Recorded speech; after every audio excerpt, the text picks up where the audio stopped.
The words cut sharper than any knife. Linda scraped cold casserole into the trash, her voice flat as she said, "I don't love you anymore, Eric." In their Portland, Oregon, kitchen, the air turned heavy, like the room itself held its breath. She didn't look up, just let the confession hang there, raw and unapologetic, as if it were a crumb she could flick away. Eric, 45, sat at the table, his fingers curled around a glass of flat soda, his face unreadable. At 42, Linda stood in her faded college sweatshirt, her dark hair pulled back, looking more like the carefree girl he'd married than the woman dismantling their life. "I don't even think I like you," she added, turning to face him, her arms crossed like a shield. The casserole dish clinked against the sink as she set it down, the sound louder than it should have been in the quiet house. "You're boring now, Eric. You don't do anything. You don't feel anything. You're just there." Eric stared at her, his hazel eyes steady, not a twitch or a blink. That stillness, that maddening calm, made her jaw tighten. She wanted a reaction. Anger, tears, something to prove he was human. But he gave her nothing, and it fueled her frustration like gasoline on a spark. "I need something else," she said, her voice sharper now, slicing through the silence. "I need someone else."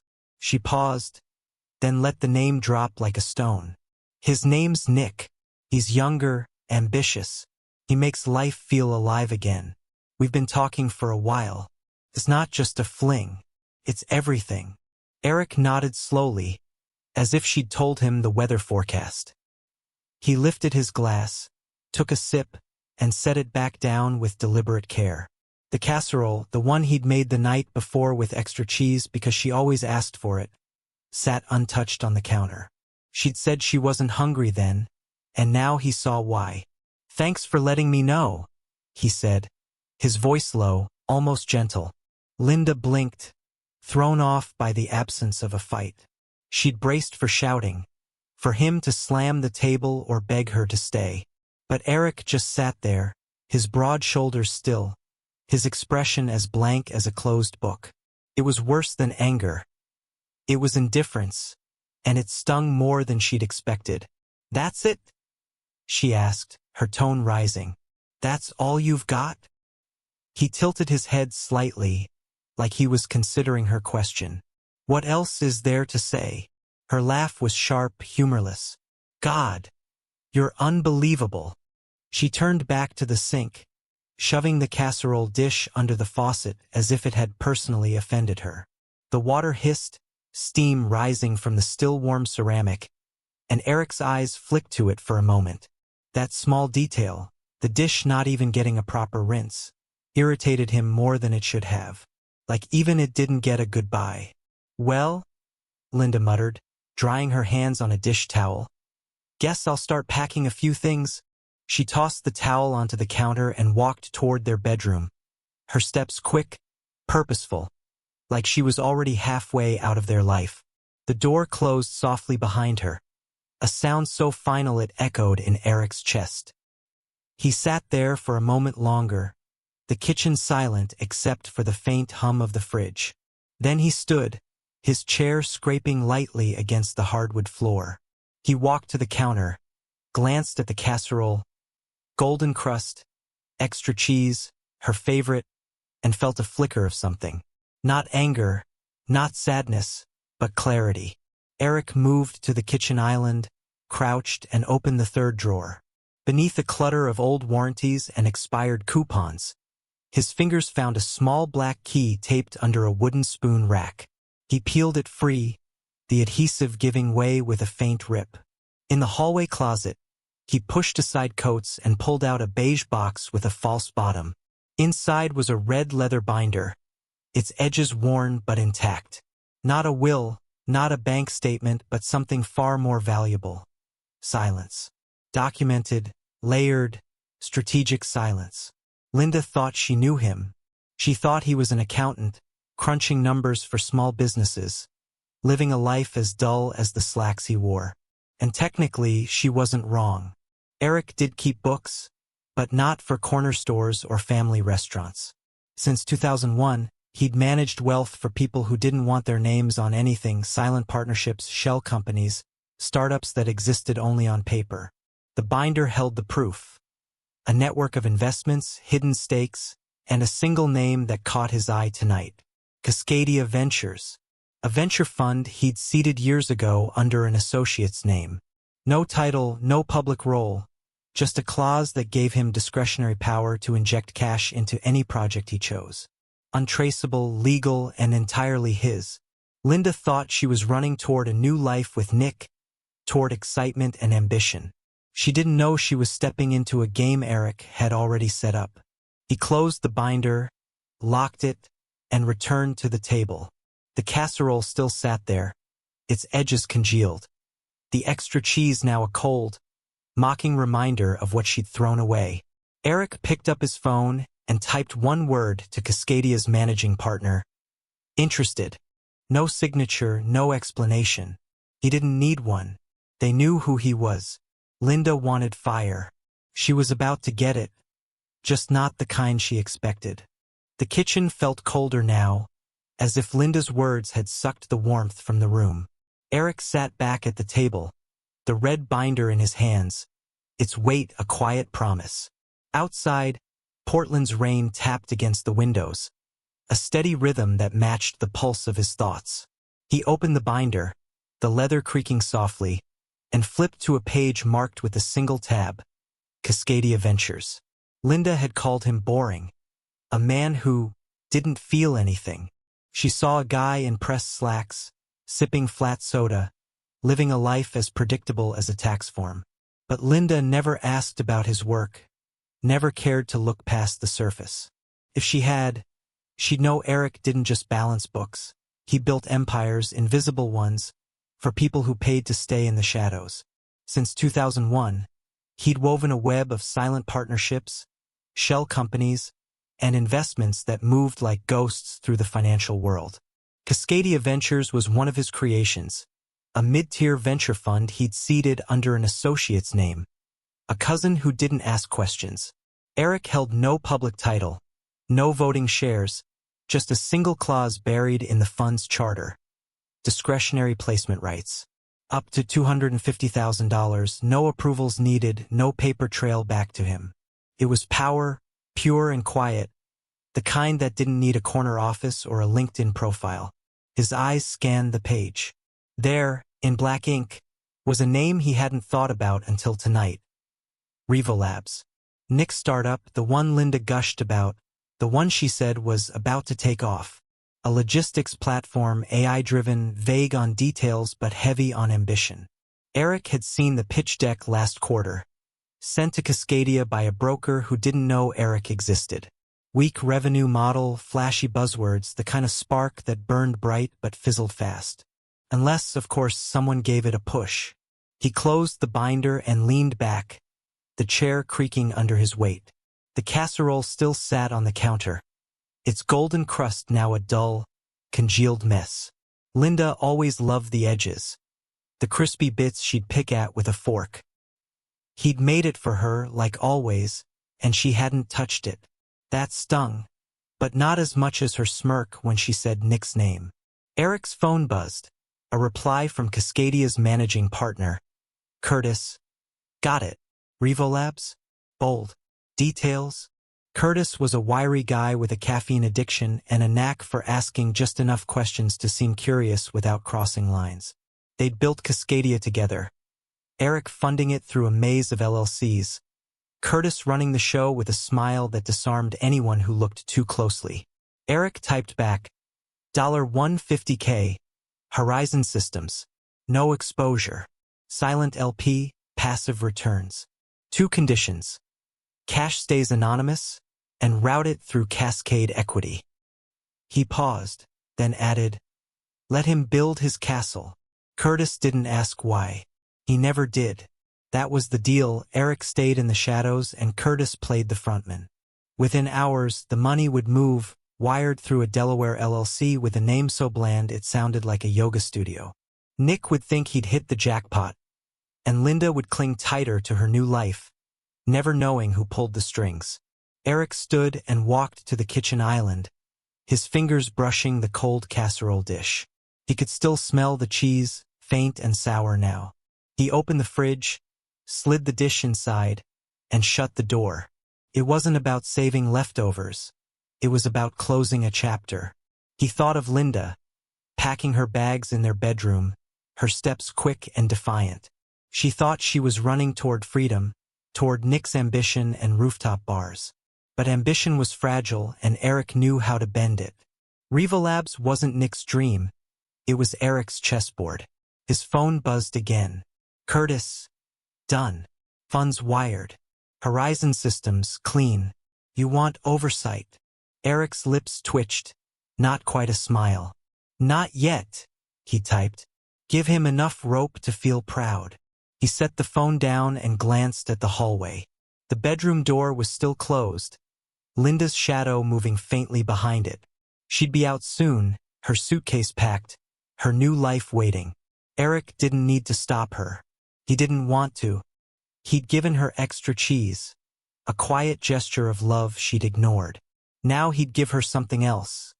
Excitement, just as she wanted. But excitement, like fire, could burn too bright. And Eric? He wasn't boring. He was the one who lit the match. Tomorrow, Nick's startup would get its first infusion of cash. Linda would post a photo, maybe of a new office or a celebratory dinner, her caption dripping with hashtags about dreams and hustle. She'd never see the strings, the way every dollar tied back to Eric, to the man she'd called just there. He locked the binder back in its box, taped the key under the spoon rack, and returned to the table.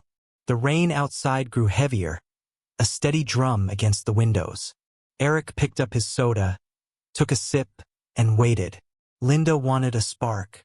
She was about to get ablaze. Linda's laughter echoed through the rooftop bar, her wineglass catching the glow of Seattle's skyline. She snapped a photo, her new bracelet glinting on her wrist, and posted it with a caption, "Chasing Dreams, Catching Magic Sparkles #New Beginnings." 2 weeks after leaving Eric, she was a woman reborn. Her Instagram feed a curated gallery of luxury and ambition. But in Portland, Eric watched her posts from his quiet kitchen, the red binder open beside a cup of black coffee. He wasn't angry. He was calculating. Linda's new life sparkled like the bracelet Nick had given her. She'd moved into his sleek loft in downtown Portland, a place with floor-to-ceiling windows and a fridge that pinged her phone when the milk ran low. She posted a selfie in front of it, her smile wide, captioned, "Manifestation in motion clinking glasses." Her friends flooded the comments with heart emojis, calling her inspirational. They didn't know the loft's lease was signed by Horizon Residential Holdings, a shell company Eric controlled. They didn't know every shiny piece of her happiness was wired to him. Nick's startup, Riva Labs, was the heart of her new story. Overnight, it had transformed from a scrappy idea into a buzzing operation. The warehouse office now boasted high-speed servers, packing drones, and a coffee machine that hissed like a spaceship. Linda toured it like a proud investor, snapping photos of a mural, a phoenix rising from pixelated flames, the word rebirth scrawled beneath. She posted one with Nick's arm in frame, captioned, "From Sparks, we rise fire #Riva Labs." The post got 92 likes, 3 from women who'd once called Eric a great guy at their anniversary party. What Linda didn't see was the money behind it all. The $150,000 that fueled Riva Labs' glow-up came from Horizon Systems, funneled through Cascade Equity, both tied to Eric's silent partnership in Cascadia Ventures. Nick thought he'd impressed an angel investor. He'd shaken hands with a broker who smiled too easily, never mentioning Eric's name. Linda texted a friend, "Nick must have wowed someone big." She was right, but the someone was the man she'd left with a cold casserole. Eric had eyes everywhere, thanks to Sophie, his digital shadow. Sophie was sharp, 28, with a knack for systems and a debt to Eric from years ago when he'd covered her last semester of college. Now she worked for Nick, technically, managing Revolab's branding and tech. But her real boss was Eric. She'd set up their payment platforms, expense cards, even the warehouse's Wi-Fi. Every hotel Linda booked, every dinner she posted, every gift she flaunted. It all ran through systems Sophie tied to Eric's network. He didn't just fund their dream, he owned its infrastructure. One night, Sophie forwarded Eric a post. Linda in a silk dress, clinking glasses at a boutique lounge. Caption: "Hard work pays off. So proud of my man, briefcase rocket." Eric scrolled to the comments, where a mutual friend wrote, "You deserve this, girl." He clicked like, not because he agreed, but because it kept him invisible. The receipt for that dinner, $312, had pinged his admin dashboard hours earlier, tagged to Horizon's corporate card. Linda was living a fairy tale, and Eric was the one writing the checks. But there were cracks in the illusion, small enough that only Eric noticed. In one of Linda's warehouse photos, a whiteboard in the corner listed tasks: ES Review, Invoice Structure, S. Eric Sullivan. She hadn't seen it, too busy posing by the Phoenix mural. Another post showed a server rack labeled HCN01, Horizon Systems prefix, the same one on a lease Linda had once laughed at during a beach trip Eric paid for. She'd called it a name for a boring law firm. She didn't know it was the spine of her new life. Eric sipped his coffee, the binder's pages open to Revolab's funding agreement. He'd given Nick enough to shine: new tech, a glossy office, Linda's adoration, but not enough to last. The money came with a leash, a convertible debt clause buried in the contract Nick hadn't read closely. In 18 months, or sooner if Eric triggered a strategic liquidity event, he could claim equity. Not just a stake, a controlling one. Nick was building a castle on sand, and Eric held the tide. Linda's posts kept coming. A spa day in Seattle. Healing feels like this woman in lotus position. A new coat Nick bought her. Feeling seen Blackheart. Each one was a thread in the web Eric wove, each dollar a hook he'd pull later. He didn't need to chase her. She was already caught, bragging about a life she didn't understand.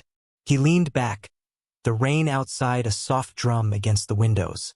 Sophie texted. She's tagging herself in places she hasn't been yet. Clout chasing? Eric replied. Let her. The bigger her story grew, the louder it would crash. Linda thought she'd escaped a boring man, but she'd traded safety for a stage. And Eric? He wasn't just watching the play, he was directing it. Linda stood in the gleaming lobby of Cascade Lodge, her designer boots sinking into the plush rug, her suitcase at her side. The Seattle skyline sparkled through the windows, but her face was pale, her fingers tight around her phone. Nick argued with the desk clerk, his voice rising. It's prepaid. Run it again. The clerk's polite smile didn't waver. I'm sorry, sir. The card's been declined. Twice. Linda's stomach twisted. This wasn't the victory lap she'd imagined. 2 hours earlier, she'd posted a story from the plane. Champagne flutes clinking, her caption bold, Seattle bound. Living the dream, clinking glasses, #Revolabs. Her friends had flooded her DMs with envy, praising her glow-up. Now, standing in a lobby that smelled of cedar and wealth, she felt exposed, like a spotlight had flicked on and caught her mid-act. Nick's face was red, his blazer rumpled. This is a glitch, he muttered, glancing at her. I'll fix it. But his eyes betrayed him.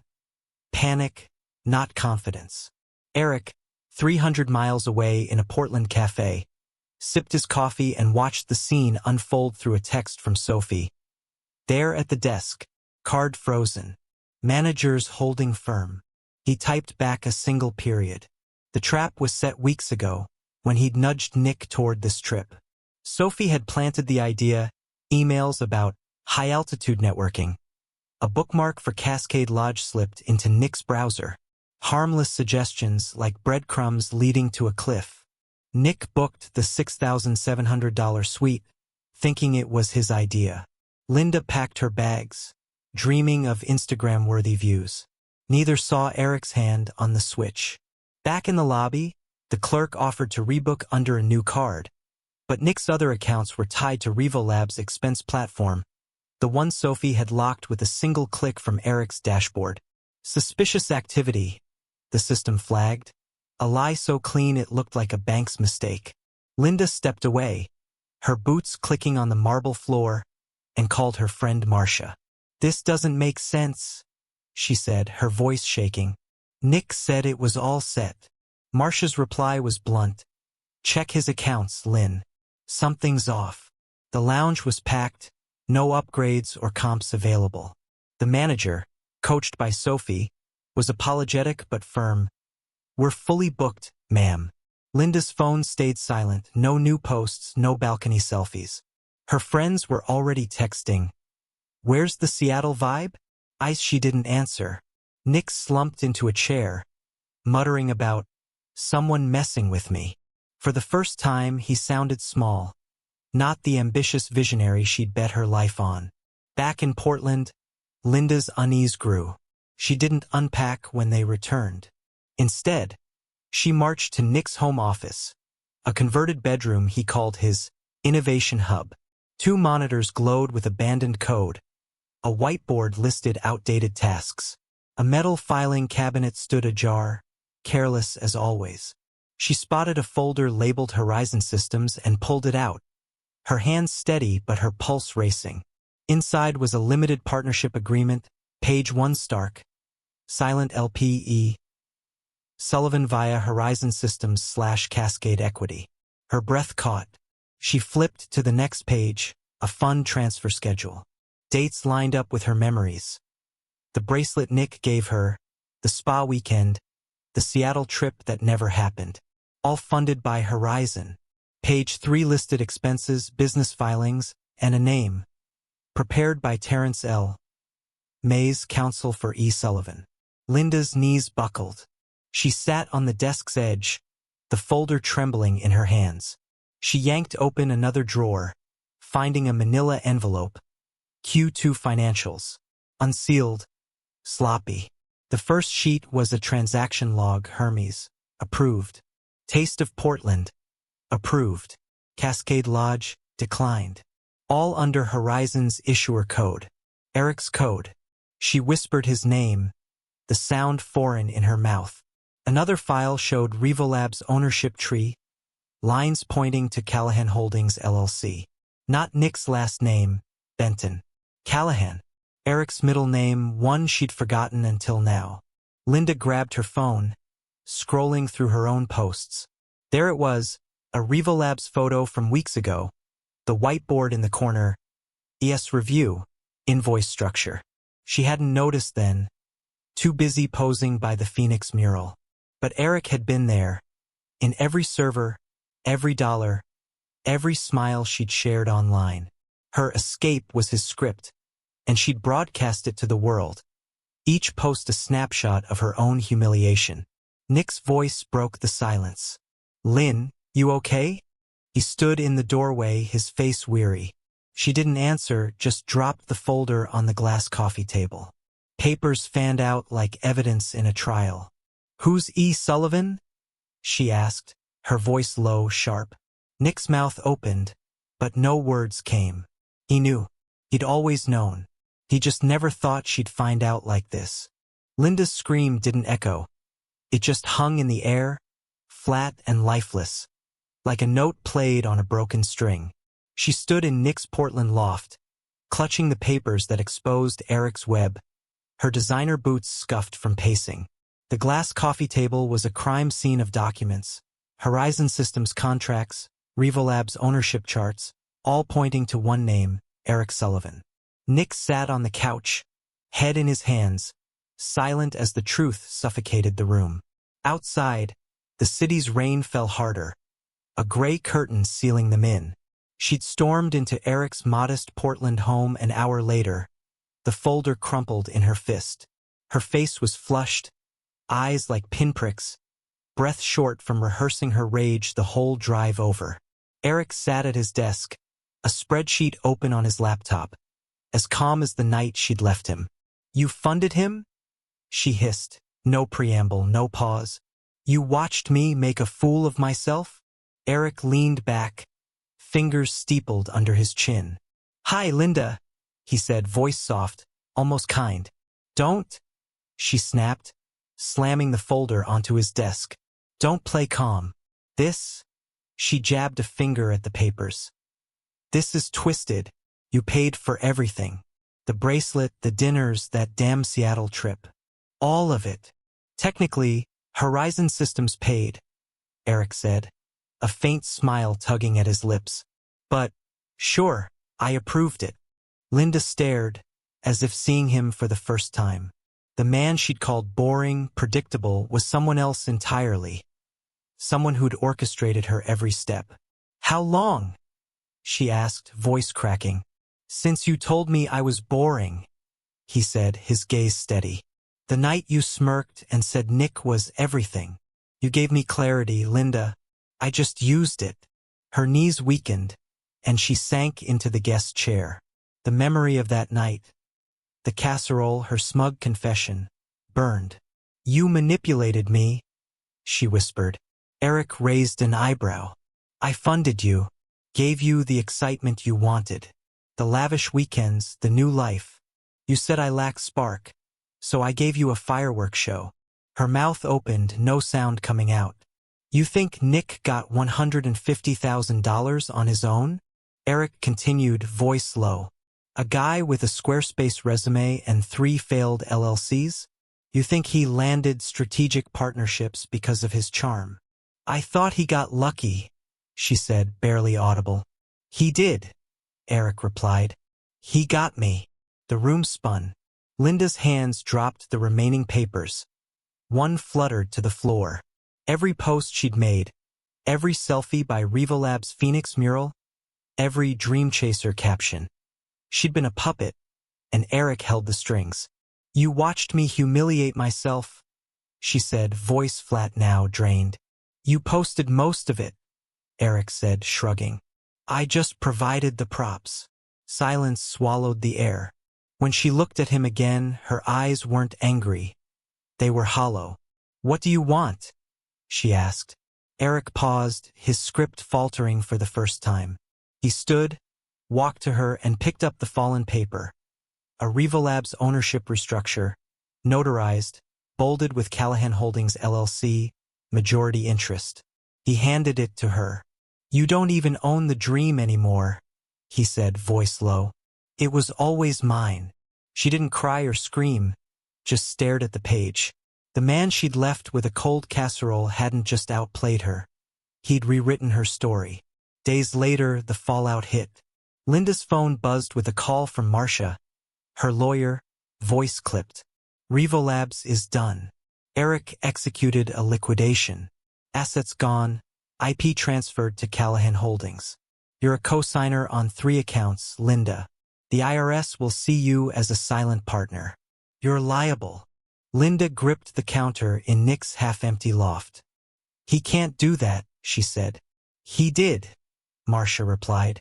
And there's a public notice coming. Corporate closure, standard stuff, but the tagline's sharp. Some debts are financial, others emotional. You've got 60 days before this hits audit. Linda hung up, alone in a space that no longer felt like hers. She tried logging into Revolab's dashboard, access denied. The expense platform disabled. In her downloads, she found a bank statement from Discovery, the final transaction glaring. Transfer $1 Callahan Holdings. Memo, boring men build empires. Nick hadn't come home since she'd confronted him. He'd left a note. I didn't know, Lynn. I'm sorry. She didn't believe him. Her Instagram was silent. Her friends' texts unanswered. The Phoenix she'd posed with was ash now, and she'd helped light the fire. Eric, meanwhile, sat in a Portland cafe, black coffee steaming. He logged out of Horizon's admin dashboard for the last time, the screen fading to black. He didn't smile, not out of victory, but release. He'd given Linda what she wanted, let her chase her spark, then shown her the cost. He opened an email, a new venture, a mentorship program for young entrepreneurs, funded by Callahan Holdings. No headlines, no applause, just quiet impact. Linda had called him boring, but she'd missed the truth. Real power didn't need a stage. It worked in the shadows, precise and patient. Linda sat alone, the papers scattered. She'd wanted fire. She got it. And now, she'd learned to rebuild from the embers.